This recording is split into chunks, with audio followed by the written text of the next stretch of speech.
Dan hari ini kita membahas tentang bursa derivatif atau derivatif market. Oke, langsung saja, let's go.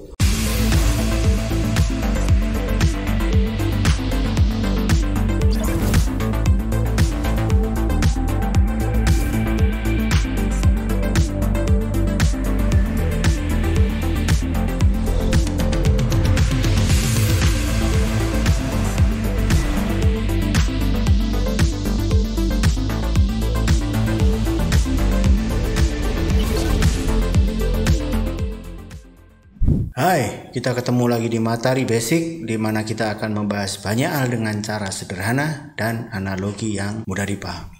So, let's go.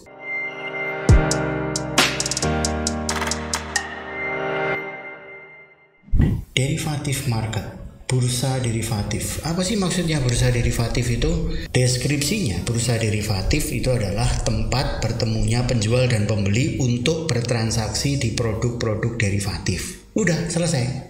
Jadi begitu ya. Ini adalah bursa derivatif dan sampai jumpa. Enggak. Oke.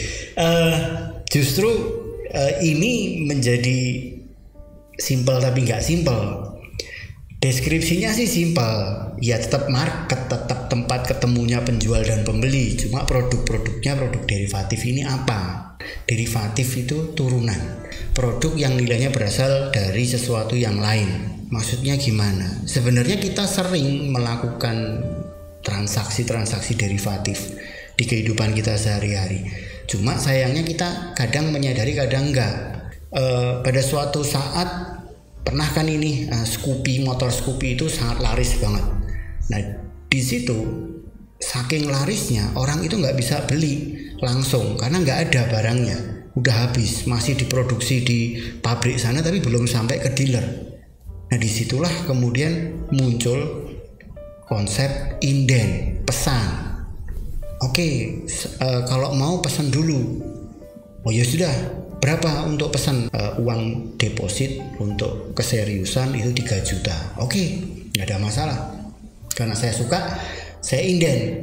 Scoopy 3 juta, saya kasih duitnya, pluk, saya dikasih catatan bahwa Agra sudah memesan Scoopy. Pada saat nanti dari pabrik sudah datang ke dealer, langsung Agra dapat antrian untuk membeli Scoopy itu. Nah konsep ini adalah derivatif, di mana sebenarnya catatan atau kontrak atau perjanjian tadi itu adalah hak saya untuk membeli Scoopy pada saat dia memang sudah ada. Nah kontrak ini bukan Scoopy-nya, bukan 3 juta ini nilai Scoopy-nya, enggak. Scoopy-nya tetap nilai motor, cuma kontrak ini bernilai 3 juta ini berbasis pada si Scoopy tadi yang belum datang. Tapi ini memastikan bahwa saya punya hak untuk membeli pada saat nanti Scoopy itu hadir. 2 minggu kemudian, ini bukannya tambah sedikit orang yang pesan, makin banyak orang yang inden. Sampai di titik bahwa pabrikan, stop dulu. Kita pabriknya cuma bisa memproduksi sekian. Jadi indennya jangan terlalu banyak. Kasihan orang itu nanti bisa nunggu 3 tahun baru dikasih motornya. Kalau gitu di stop dulu indennya. Saking penuhnya, saking banyaknya orang yang pesan. Oke, inden ditutup. Jadi nggak ada lagi orang yang bisa pesan. Tapi saya sudah punya. Oke, terus seminggu kemudian teman saya datang. Gra, aku tuh pengen Scoopy kemarin tapi mau inden habis. Aku dong, udah punya dong, tak tunjukin. Nih kartu indenku. Wah kamu bisa dapat ya? Iyalah. Gra, mbok itu kartu indenmu tak belinya aja. Jadi aku yang inden, kamu tak tukar duitnya. Itu kan kamu indennya 3 juta. Iya benar 3 juta. Kalau gitu tak tukar jadi 4 juta apa ya? Tak bayarin 4 juta. Tak pikir-pikir, saya kepingin Scoopy tapi kan nggak terlalu kepingin banget. Dan ini ada kesempatan bahwa kemudian saya dapat keuntungan dari hak saya membeli tadi 3 juta harganya, tak jual ke teman saya 4 juta, saya dapat cash 1 juta profit. Teman saya punya keuntungan, dia bisa dapat hak untuk membeli Scoopy pada saat nanti memang sudah datang di urutan yang pertama. Nah ini adalah konsep derivatif.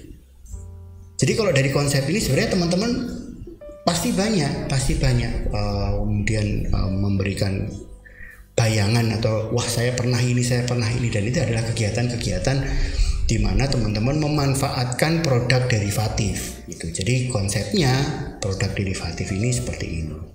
Nah, jadi apa saja yang bisa diderivatifkan? Ya banyak ya, pokoknya yang semua punya nilai. Ada saham, ada properti, ada komoditas, ada surat berharga, ada mata uang, ada bunga bank. Ini semua bisa diderivatifkan. Karena semua ini kan punya nilai. Nah, nilai ini kemudian ditambahkan kontrak di atasnya untuk sesuatu yang memang bisa jaminan dari nilai ini. Derivatif intinya adalah kontrak atau perjanjian atau kesepakatan. Inilah ya, dan ini dilakukan untuk masa depan. Oke. Nah, seperti apa saja bentuknya kontrak derivatif ini yang memang ada dalam bursa yang memang itu global dikenal secara umum. 3 produk utama derivatif adalah future dan forward, kemudian ada option dan swap. Nah, kenapa forward ini saya bedakan? Karena forward ini memang produk derivatif tetapi dia tidak masuk ke bursa. Yang masuk ke bursa itu future-nya. Mirip banget, cuma nanti ada bedanya sedikit dan kita akan terangkan satu persatu. Oke? Yang pertama adalah forward dan future. Nah, ini kita mungkin akan jelaskan di sini singkat, sederhana, tapi nanti akan kita buatkan konten sendiri tentang forward dan future secara detail dengan analogi sederhana dengan gambar-gambar lah. Tapi intinya untuk kontrak forward ini adalah kontrak atau kesepakatan untuk pengiriman di masa depan. Seperti apa maksudnya? Misalkan saya butuh kopi untuk 3 bulan ke depan karena saya mau giling 3 bulan ke depan, saya pabrik kopi, berarti saya harus pesan. Nah, pemesanan untuk saya dapat kopi, kepastian saya dapat kopi sebagai pabrik kopi ini tidak mungkin saya pesan hari ini dikirim hari ini karena jumlahnya sangat besar dan beresiko besar kalau saya tiba-tiba datang ke pasar terus cari kopi untuk hari ini saya giling, terlalu beresiko.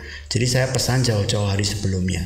Nah, inilah disebut kontrak berjangka. Jadi ada jangka waktu yang kemudian disepakati bersama, jumlahnya berapa, harganya berapa, kapan pengirimannya.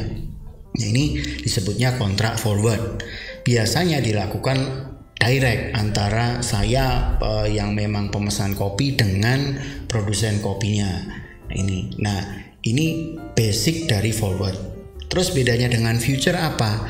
Ya hampir tidak ada bedanya. Future itu sama-sama kemudian kontrak yang punya jangka waktu. Dan ketika jangka waktu itu selesai, kemudian tidak ada perubahan, ya barang harus dikirimkan, uang juga harus dibayar. Perbedaannya kalau di future itu memperbolehkan kita untuk menyelesaikan kontrak atau menjual kontrak kita yang sudah kita punya sebelum jatuh tempo untuk dimiliki orang lain sehingga tidak harus barang itu dikirimkan kepada kita atau kita mengirimkan barang kepada pembeli. Dengan kata lain, dengan kata sederhana, future ini adalah sebuah kontrak untuk mengikuti harga saja tanpa kita harus punya kewajiban untuk memiliki aset tersebut yang sudah kita beli atau kita jual. Ini konsepnya. Nah, seperti apa supaya jelas nanti kita akan buatkan sendirilah ya dengan analogi yang sangat sederhana supaya teman-teman bisa ngikutin.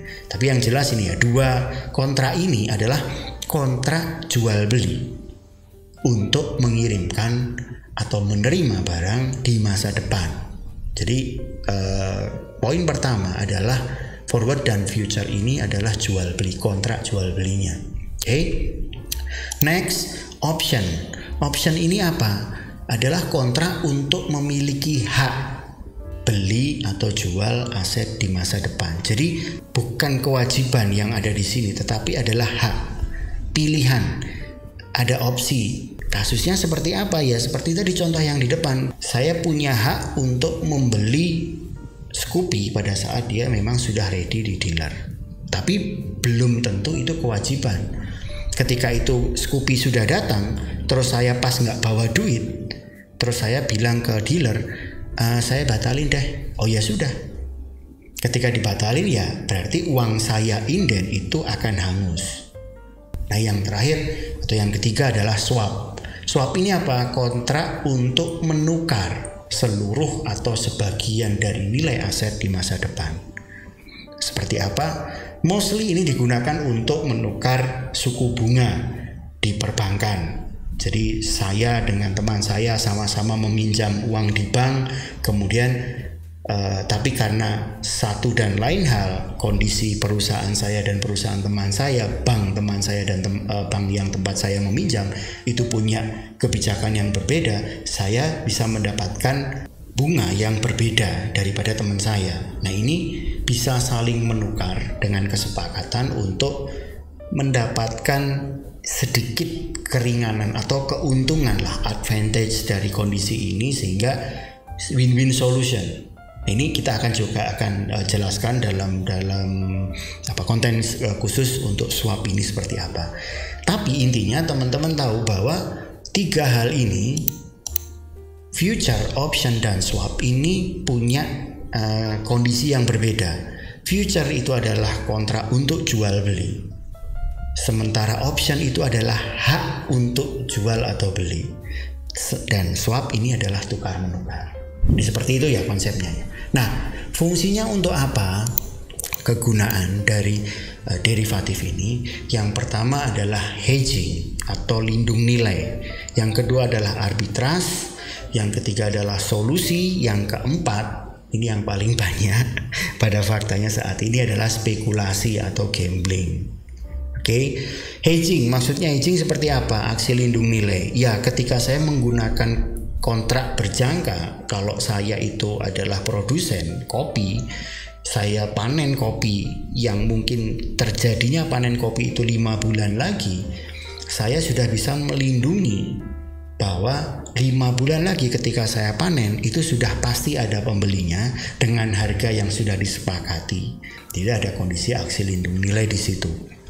Oke, yang kedua adalah adanya arbitrase. Apa sih arbitrase? Ini juga kita akan buatkan konten sendiri karena ini menarik sekali.